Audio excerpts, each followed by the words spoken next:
अस्सलाम एवरीवन। आज का हमारा टॉपिक है प्रेजेंट कंटिन्यूअस टेंस, जिसे प्रेजेंट प्रोग्रेसिव टेंस भी कहा जाता है। आज के वीडियो में हम ये देखेंगे कि टेंस क्या है और प्रेजेंट कंटिन्यूअस टेंस का यूज़ क्या है, कौन सी सिचुएशंस हैं जिनमें हमने प्रेजेंट कंटिन्यूअस टेंस को यूज़ करना है और इसका स्ट्रक्चर क्या है, इस पर कौन से हेल्पिंग वर्ब्स यूज़ होते हैं और कौन सी form of the verb use होती है। इसके अलावा मैं आज की वीडियो में आपको ये भी बताऊंगी कि वो कौन से एडवर्ब्स हैं जो कि प्रेजेंट कंटिन्यूअस टेंस में यूज़ होते हैं, जो और किसी टेंस में यूज़ नहीं होंगे, सिर्फ प्रेजेंट कंटिन्यूअस टेंस में यूज़ होंगे। और मैं आपको ये भी बताऊंगी कि वो कौन सी वर्ब्स हैं जो आपने किसी भी सूरत में इस टेंस में यूज़ नहीं करनी होती हैं। कौन कौन सी वो वर्ब्स हैं, वर्ब्स की कुछ कैटेगरीज बताऊंगी मैं आपको कि ये वर्ब्स इन कैटेगरीज की वर्ब्स की इन कैटेगरीज को आपने कभी भी प्रेजेंट कंटिन्यूअस टेंस में यूज़ नहीं करना है। सबसे पहले मैं आपको ये बताती चली जाऊं कि टेंस जो है ये असल में टाइम होता है। आपको पता है, मैंने आपको एक प्रीवियस वीडियो बनाई थी जिसमें मैंने बहुत ही डिटेल्ड वीडियो थी जिसमें मैंने आपको टेंस का कॉन्सेप्ट दिया था और एक कंपैरेटिव नेचर की वो वीडियो थी, कंपैरेटिव नेचर का लेक्चर था जिसमें मैंने तमाम टेंसेस को कवर किया था और उसमें मैंने आपको बताया था कि तमाम टेंसेस आपने कैसे यूज़ करने हैं। और मैं डिस्क्रिप्शन में आपको उसका लिंक दे दूंगी अगर आप वो वीडियो देखना चाहें। आज की वीडियो सिर्फ प्रेजेंट कॉन्टिन्यूअस टेंस के बारे में है, लेकिन मैं आपको थोड़ा सा बताती चली जाऊं कि टेंस टाइम को कहते हैं और टेंस यानी कि 3 टाइप्स ऑफ टाइम है यहाँ पे। प्रेजेंट है, पास्ट है और फ्यूचर है। यानी कि प्रेजेंट वो जिसमें हम हैं, पास्ट वो जो कल था गुजर गया और फ्यूचर वो जो आने वाला है। और प्रेजेंट को आप इस तरह से भी समझ सकते हैं, टाइम को 3 टाइम्स को आप इस तरह से भी आइडेंटिफाई कर सकते हैं। Present today, past yesterday, future tomorrow यानी आने वाला। तो ये 3 तरह के टाइम है। और असल में टेंस होता क्या है, टेंस जो है ये वर्ब्स के यूज़ को कहते हैं। वर्ब्स को इस तरह से इस्तेमाल करना, वर्ब्स का इस तरह फॉर्म ऑफ द वर्ब्स हैं, आपको पता है ना कितनी फॉर्म ऑफ द वर्ब्स हैं। फॉर्म ऑफ द वर्ब्स को इस तरह से यूज़ करना, वर्ब्स का इस तरह से इस्तेमाल करना कि आप ये बता सकें कि कोई एक्शन या इवेंट वो किस टाइम हुआ था, प्रेजेंट में हुआ था, पास्ट में हुआ था या वो फ्यूचर में हुआ था। तो वर्ब्स के इस्तेमाल को, किसी भी एक्शन या इवेंट के टाइम को बताने के लिए वर्ब्स के इस्तेमाल को टेंस कहते हैं। आज की वीडियो में हम प्रेजेंट कंटिन्यूअस के बारे में पढ़ेंगे। प्रेजेंट कंटिन्यूअस की आइडेंटिफिकेशन उर्दू में, यानी उर्दू में हम कैसे पहचानेंगे ये जो सेंटेंस है ये प्रेजेंट कंटिन्यूअस का है। तो उर्दू में इन जुमलों का इख्तिताम रहा हूँ, रहे हैं, रहे हो, रहा है, रही है और रहे हैं जैसे अल्फाज से होता है। मिसाल देखें, वो कपड़े धो रही है, तो यहाँ पर रही है यूज़ हो गया। अगर हम रहा है यूज़ करना चाहते हैं तो हम ये कह सकते हैं कि वो काम कर रहा है, वो खेल रहे हैं। तो उर्दू में रहा है, रही है, रहे हैं, रही हूँ, ये सब जो वर्ड्स हैं ये आएंगे तो आपको ये पहचान हो जाएगी कि ये फ़िक्रा जो है ये प्रेजेंट कंटिन्यूअस का है और इसमें हमने प्रेजेंट कंटिन्यूअस के सारे रूल्स अप्लाई करने हैं। ये तो हो गई इसकी उर्दू में आइडेंटिफिकेशन। इंग्लिश में इसकी आइडेंटिफिकेशन क्या है वो देखते हैं और हम अब ये देखते हैं कि वो कौन सी सिचुएशंस हैं जिन सिचुएशंस में हमने प्रेजेंट कंटिन्यूअस टेंस को यूज़ करना है, किसी और टेंस को यूज़ नहीं करना। हम लोग इसकी डेफिनेशन, इसके स्ट्रक्चर और इसकी उर्दू में पहचान और ट्रांसलेशन तो सीख लेते हैं, लेकिन हमें ये नहीं पता चलता कि क्या सिचुएशन होनी चाहिए जिसमें हमने प्रेजेंट कंटिन्यूअस को यूज़ करना है और कौन सी सिचुएशन होगी जिसमें हमने बाकी प्रेजेंट के टेंसेस लगाने हैं या हमने कोई और टेंस यूज़ करना है जैसे पास्ट या फ्यूचर। असल में हमें स्पोकन इंग्लिश के लिए, सही इंग्लिश बोलने के लिए और इंग्लिश को सही से इस्तेमाल करने के लिए इस चीज़ को समझना ज़रूरी है कि हर टेंस हर सिचुएशन में नहीं लग सकता। स्ट्रक्चर ठीक है, आपको पता होना चाहिए क्या है, आपको ये पता होना चाहिए कौन सी फॉर्म ऑफ द वर्ब आएगी, कौन से हेल्पिंग वर्ब्स आएंगे, उसमें उसमें उर्दू की पहचान क्या है, क्योंकि आप सेकंड लैंग्वेज लर्नर हैं तो आपको ये पता होना चाहिए कि उसमें उसकी उर्दू में पहचान क्या है। लेकिन एक इम्पॉर्टेंट पॉइंट ये है कि आपको ये भी पता होना चाहिए कि वो सिचुएशंस क्या हैं, वो कौन सी सिचुएशंस हैं जिसमें आपने प्रेजेंट कंटिन्यूअस को यूज़ करना है, आप प्रेजेंट इनडेफिनेट को यूज़ नहीं कर सकते। वो कौन सी सिचुएशंस है जिसमें आपने प्रेजेंट परफेक्ट को यूज़ करना है, वो कौन सी सिचुएशंस है जिसमें आपने प्रेजेंट परफेक्ट कंटिन्यूअस को यूज़ करना है। तो इसलिए ज़रूरी है कि आप इस चीज़ को समझें, क्योंकि आपने उस वक्त फ़िक्रों को याद नहीं करना या फ़िक्रों को समझना नहीं, आप खड़े होकर उसकी ट्रांसलेशन नहीं कर रहे होंगे कि कैसे आप इसको उर्दू में आप सोचें उसको और फिर आप उसको इंग्लिश में कन्वर्ट कर दें। ये नहीं होता है रियल लाइफ सिचुएशन में। आपने उसको डायरेक्टली बोलना होता है। आप डायरेक्ट इंग्लिश बोल रहे होते हैं और डायरेक्ट इंग्लिश में सोचना शुरू कर दें।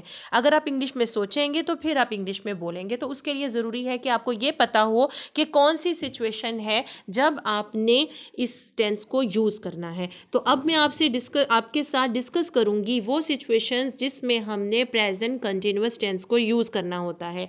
देखिए, मतलब कि वो कौन से एक्शंस हैं जिसके लिए हमने इस टेंस को यूज़ करना होता है।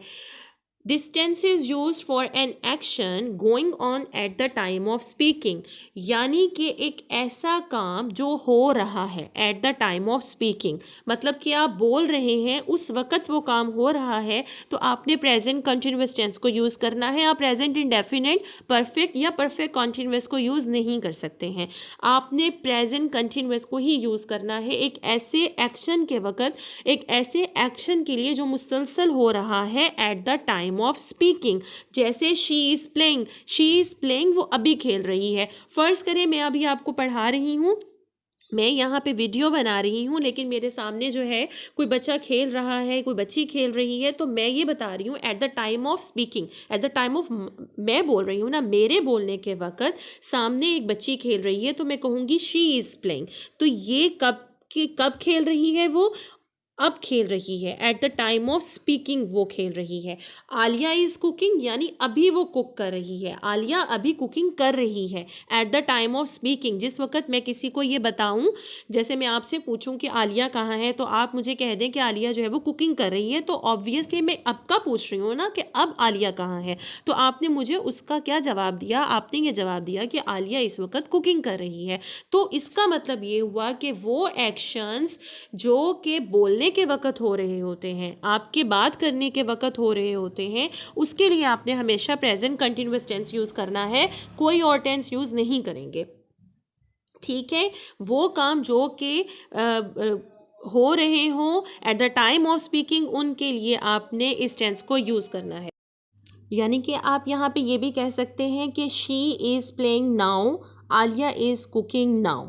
तो ये हो गया इसका फर्स्ट यूज़ कि कौन सी वो सिचुएशन है जिसमें हमने, वो कौन सा एक्शन है जिसके लिए हमने इस टेंस को यूज़ करना है। आगे चलिए, सेकंड सिचुएशन क्या है? सेकंड सिचुएशन या सेकंड वो एक्शन जिसके लिए आपने ये टेंस यूज़ करना है। फॉर अ टेम्पररी एक्शन में not be happening at the time of speaking, मतलब कि पहले आपने ये देखा कि आपने इस टेंस को तब यूज़ करना है जब आप एक ऐसे एक्शन की बात कर रहे हो जो कि at the time of speaking जो है वो हो रहा हो। For an ongoing activity at the time of speaking, आपके बोलने के वक़्त वो काम हो रहा है, तो आपने उसके लिए प्रेजेंट कॉन्टिन्यूअस टेंस यूज़ कर लिया, for an ongoing activity. और अब दूसरा पॉइंट ये है कि यहाँ पे हो सकता है कि वो काम आपके बोलने के टाइम ना हो रहा हो, लेकिन वो आपका टेम्पररी एक्शन हो, मतलब कि आजकल आप वो कर रहे हो। एग्जाम्पल देखें तो ज़्यादा क्लियर हो जाएगा। आई एम रीडिंग डॉक्टर फॉस्टर्स, यानी कि आप आजकल डॉक्टर फॉस्टर्स पढ़ रहे हैं, आजकल आप ये किताब पढ़ रहे हैं, लेकिन आप अभी ये किताब नहीं पढ़ रहे। Eight the time of speaking आप वो किताब नहीं पढ़ रहे। जब आप बता रहे हैं कि मैं डॉक्टर फॉस्टर्स पढ़ रही हूँ, उस वक़्त उस टाइम आप वो बुक नहीं पढ़ रहे हैं, बल्कि आप ये बताना चाह रहे हैं कि आज कल आप किताब पढ़ रहे हैं। तो ये वो कौन सा एक्शन है which is not happening at the time of speaking, लेकिन वो आजकल हो रहा है। तो ऐसे एक्शन के लिए जो कि टेम्पररी एक्शन है, या आप ये कह लें कि वो एक्शन जो कि अभी आपके बोलते वक्त नहीं हो रहा, लेकिन आजकल आप वो मुसलसल कर रहे हैं, आजकल वो आपकी एक रूटीन में है वो चीज़, तो उसके लिए भी आप इसको यूज़ कर लेंगे। आई am reading doctor fosters now a days. अब नेक्स्ट देखिए, I am doing cooking course, यानी कि आप कुकिंग कोर्स कर रही हैं, लेकिन अभी तो नहीं कर रही ना। Eight the time of speaking आप कुकिंग कोर्स तो नहीं कर रही, लेकिन आप आजकल कुकिंग कोर्स कर रही हैं, कुकिंग की क्लासेस ले रही हैं, लेकिन आप eight the time of speaking नहीं ले रही। तो इस एक्शन के लिए भी आपने प्रेजेंट कॉन्टिन्यूअस टेंस यूज करना है। ये आपका एक टेम्पररी एक्शन है, मतलब कि ये वो एक्शन है जो अभी आप कर रही हैं। अभी तो आप कुकिंग कोर्स कर रही हैं, लेकिन वो फिर उसके बाद ख़त्म भी हो जाएगा वो आपका कुकिंग कोर्स, और फिर उसके बाद क्या हो जाएगा, वो एक्टिविटी ख़त्म हो जाएगी। तो टेम्पररी एक्शन जो कि आप कर रहे हैं आजकल, उसके लिए भी आपने प्रेजेंट कॉन्टिन्यूअस टेंस यूज़ करना है। ठीक है, सेकेंड पॉइंट क्या है, for an action that is your temporary action और that may not be happening at the time of speaking. Example मैंने आपको दी, I am reading doctor Faustus, यानी कि आप आजकल डॉक्टर फॉस्टर्स पढ़ रही हैं, but not at this moment, at the time of speaking आप वो नहीं पढ़ रही। I am doing cooking course, आप कुकिंग कोर्स कर रही हैं, लेकिन बोलने के टाइम तो नहीं कर रही ना, आजकल कर रही हैं, आजकल आप वो क्लासेस ले रही हैं, और ये आपका टेम्पररी एक्शन भी है। आप ले रही हैं 6 मंथ का है या 2 मंथ्स का या 3 मंथ्स का, वो ख़त्म हो जाएगा और दैट्स ऑल। तो उसके लिए भी आपने प्रेजेंट कॉन्टिन्यूअस को यूज़ करना है। थर्ड पॉइंट क्या है, किस एक्शन के लिए आपने प्रेजेंट कॉन्टिन्यूअस टेंस को यूज़ करना है, आइए देखते हैं। For an action that has already been arranged plan to take place in future, एक ऐसे एक्शन के लिए आपने प्रेजेंट कॉन्टिन्यूअस टेंस को यूज़ करना है जो कि आप अरेंज कर चुके हैं, प्लान कर चुके हैं, लेकिन वो होगा कब, वो होगा फ्यूचर में। यानी कि एक तरफ तो हम ये कह रहे हैं कि ये प्रेजेंट कंटिन्यूअस टेंस है, लेकिन हम दूसरी तरफ ये भी कह रहे हैं कि हम जो है वो एक ऐसे एक्शन के बारे में बात करने के लिए इस टेंस को यूज़ करेंगे जो कि फ्यूचर में होगा। लेकिन यहाँ पे एक चेंज है, वो चेंज क्या है कि आपने उस एक्शन को पहले से अरेंज किया हुआ है, पहले से प्लान किया हुआ है। तो एक ऐसा एक्शन जो कि आप पहले अरेंज कर चुके हैं, प्लान कर चुके हैं कि आप ये करेंगे, तो उस एक्शन के लिए आपने प्रेजेंट कॉन्टिन्यूअस टेंस यूज करना होता है, लेकिन ऑब्वियसली वो फ्यूचर में होगा। है ये प्रेजेंट कॉन्टिन्यूअस टेंस, लेकिन एक्शन की नोयत क्या है, एक्शन की नोयत ये है कि आपने उसको प्लान किया हुआ है, अरेंज किया हुआ है फ्यूचर में करने के लिए। तो आप अपनी फ्यूचर प्लानिंग या फ्यूचर अरेंजमेंट किसी को जब बताएंगे तो आपने प्रेजेंट कॉन्टिन्यूअस टेंस को यूज करना है। एग्जाम्पल देखें, my friend is coming tomorrow, यानी कि आपके फ्रेंड ने ये प्लान किया हुआ है कि वो कल आएगा, ये अरेंज किया हुआ है उसने, ये प्री प्लान्ड है। तो आपने देखा यहाँ पे टुमारो लगा है जो कि फ्यूचर को बता रहा है और वो कल आने वाला है, लेकिन क्योंकि ये उसकी एक प्री प्लानिंग का नतीजा होगा, तो इसके लिए आपने प्रेजेंट कंटिन्यूअस टेंस यूज करना है। दूसरा देखिए, I am going to Islamabad tonight, आज रात में इस्लामाबाद जा रहा हूं। तो यहाँ पे भी फ्यूचर आपको लग रहा होगा, but this is not future. यहाँ पे उसकी नेचर देखें, बात की नोयत को समझें कि आपने अपनी प्लानिंग बताई है, आपने ये बताया है कि आपने आज रात इस्लामाबाद जाने का प्लान किया हुआ है। तो आप एक ऐसे एक्शन के लिए जो कि आप पहले ही अरेंज कर चुके हैं, पहले ही प्लान कर चुके हैं कि वो आप फ्यूचर में करेंगे, उसके लिए आपने प्रेजेंट कंटिन्यूअस टेंस को यूज़ करना है।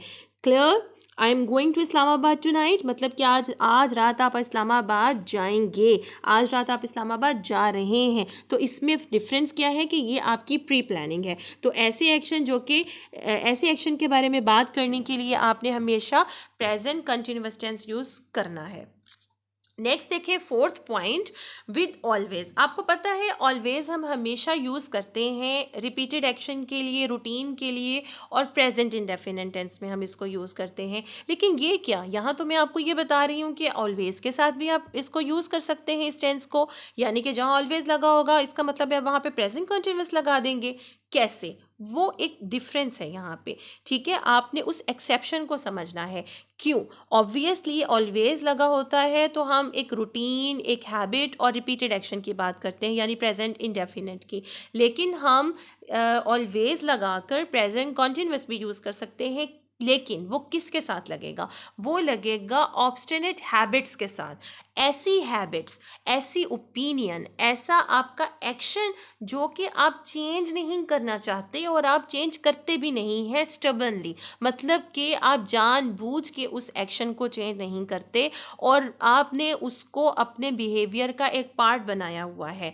आपने उसको मतलब कि स्टबन है आपके, आपने उसको चेंज नहीं करना। तो ऐसी हैबिट, ऐसी ओपिनियन या ऐसे एक्शन के लिए आपने प्रेजेंट कंटिन्यूअस टेंस यूज करना होता है विद ऑलवेज। ऑलवेज भी आप उसके साथ लगाते हैं। जैसे आप रूटीन में ये कहते रहते हैं ये तो हमेशा शोर करता है, ये हमेशा शोर करता है, तो उसके लिए आपने क्या करना है, आप ये कह देंगे कि he is always making noise, तो वो हमेशा शोर मचाता है। तो यहाँ पे क्या है, ये उसकी ऑब्स्टिनेट हैबिट है। ये एक ऐसी हैबिट है जो कि वो चेंज नहीं करता स्टबनली, यानी कि वो बजिद है उस आदत के लिए, अपने उस रूटीन के लिए।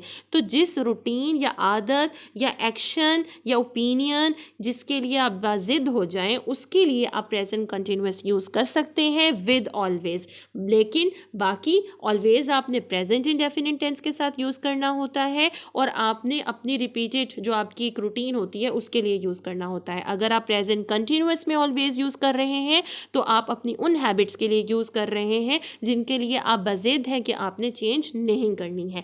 जैसे कि जो इज ऑलवेज मिसबिहेविंग, मतलब कि वो हमेशा ही मिसबिहेव करता रहता है। यहाँ पर एक और कॉन्सेप्ट ये भी आ रहा है, करता रहता है। ये नहीं है कि वो अभी मिसबिहेव कर रहा है या ये उसकी, आप ये कह लें कि वो जो है वो कर चुका है। यहाँ पे आप ये बात कर रहे हैं, आप उस एक्शन की बात कर रहे हैं जो वो करता रहता है, यानी कि रिपीटेड एक्शन है उसका, और जिसके लिए वो बजिद है कि वो चेंज नहीं करेगा। उसके लिए उसको अपने जो है वो आदत बनाया हुआ है, उसके लिए आपने इसको यूज करना है। My sister is always working. अब यहाँ ये देखें, ये उसकी क्या आदत बन चुकी है यहाँ पे कि वो हमेशा काम करती रहती है। तो जहाँ पे करता रहता है, करती रहती है, इस तरह की बात करनी होगी आपने, तो वहाँ आपने प्रेजेंट कॉन्टिन्यूअस टेंस यूज करना है, बट विद ऑलवेज। वहाँ पे आपने ऑलवेज जरूर लगाना है, और ये हम रूटीन में यूज कर रहे होते हैं। He is always making noise या ही इज ऑलवेज डिस्टर्बिंग, तो मतलब कि उसकी ये एक आदत है कि वो हमेशा ये करता रहता है। तो जहाँ पे करता रहता का है कॉन्सेप्ट आएगा, मतलब आएगा, वहाँ आपने इस टेंस को यूज करना है विद ऑलवेज। नेक्स्ट देखिए, इसका स्ट्रक्चर देख लेते हैं। Positive sentences, negative sentences, interrogative में इसका क्या स्ट्रक्चर है। सब्जेक्ट होता है सब फर्स्ट ऑफ ऑल, फिर हेल्पिंग वर्ब होता है, फिर वर्ब, और फिर ऑब्जेक्ट होता है। एग्जाम्पल देखिए, ही यहाँ पे सब्जेक्ट है जो काम कर रहा है, इज यहाँ पे हेल्पिंग वर्ब है, सिंगिंग यहाँ पर वर्ब है, और सॉन्ग जो है यहाँ पे ऑब्जेक्ट है। ऑब्जेक्ट होगा तो ऑब्जेक्ट लगा दिया, और अगर ऑब्जेक्ट नहीं है तो फिर ऑब्जेक्ट नहीं लगाना है। He is singing a song, तो ये खत्म हो गया। सब्जेक्ट हो गया। हेल्पिंग वर्ब देखिए, हेल्पिंग वर्ब कौन कौन से होते हैं, इसमें 3 हेल्पिंग वर्ब्स यूज होते हैं, is, am, are. He, she, it और सिंगल पर्सन के साथ, सिंगल पर्सन के साथ आप एक चीज के साथ आपने इज लगाना है, लेकिन दे, वी और यू प्लूरल के साथ आपने आर लगाना है, क्योंकि दे प्लूरल है, बहुत सारे हो गए ना, इनके साथ आपने आर लगाना है। वी प्लूरल है, वी के साथ आपने आर लगाना है, लेकिन यहाँ एक्सेप्शन क्या है कि आपने यू के साथ भी आर लगाना होता है, और आई के साथ आपने हमेशा एम लगाना होता है। तो इज, एम, आर इसके हेल्पिंग वर्ब्स हैं, और आपने किसके साथ इज लगाना है, किसके साथ आर लगाना है, एम लगाना है, वो मैंने यहाँ पे आपको बता दिया। नेगेटिव सेंटेंसेस का स्ट्रक्चर क्या होगा, subject, helping verb, not, verb और ऑब्जेक्ट आ जाएगा। यहाँ क्या आ जाएगा, ऑब्जेक्ट आ जाएगा। He is not singing a song. Interrogative sentences में क्या हो जाएगा स्ट्रक्चर, हेल्पिंग वर्ब आएगा, सब्जेक्ट आएगा, वर्ब आएगा, ऑब्जेक्ट आएगा। Is he singing a song, यहाँ पे आप हेल्पिंग वर्ब को बाहर ले आए हैं, is he singing a song. और अगर आप WH क्वेश्चन वर्ड्स लगाना चाहेंगे तो पहले WH क्वेश्चन वर्ड आएंगे, फिर इज आएगा, और बाकी सारा इंट्रोगेटिव का जो स्ट्रक्चर होता है वो आ जाएगा। Why is he singing a song और where is he singing a song. और यहाँ पे वर्ब की आपने कौन सी फॉर्म यूज करनी है, आपने यहाँ पर हमेशा वर्ब की 4th फॉर्म यूज करनी है। और आपको पता है कि 4th form of the verb जो है वो कौन सी है, वो है ING form of the verb. तो यहाँ पे आपने 4th फॉर्म यानी ING form of the verb use करनी है। तो ये इसका स्ट्रक्चर है, ये इसके हेल्पिंग वर्ब है, ये इसकी फॉर्म ऑफ द वर्ब है। इसका आप स्क्रीनशॉट ले लीजिए। नेक्स्ट देखिए, मैंने आपको ये बताया था कि मैं आपको बताऊंगी कि कौन कौन से एडवर्ब्स हैं जो कि आपने इस टेंस में यूज़ करने हैं, और ये एडवर्ब्स आपने और किसी टेंस में यूज़ नहीं करने। और अगर आपने इसको मतलब कि आइडेंटिफाई करना हो कि कौन सा टेंस है, तो आप एडवर्ब्स की हेल्प लेकर भी आइडेंटिफाई कर सकते हैं। ये वो एडवर्ब्स हैं जो हमेशा प्रेजेंट कंटिन्यूअस टेंस में यूज़ होते हैं। कौन कौन से हैं, Right now I am reading, right now I am making a video, now at the moment I am speaking, at the moment, at this time, इस वक्त you are listening me, at this time, currently I am cooking, currently, still I am still watching a movie, nowadays I am doing a cooking course nowadays। तो ये वो adverbs हैं जो कि आपने present continuous tense में use करने होते हैं। आगे देखिएगा, अगर जैसे कि आप किसी जगह पे, एक तो आइडेंटिफिकेशन का हो गया ना कि आइडेंटिफाई करना होता है, एक करेक्शन का भी पेपर होता है कि करेक्शन कर दें इसमें। जैसे यहाँ पे देखें एग्जांपल मैंने एक दी है आपको, he reads at the moment, तो ये गलत है। क्यों गलत है?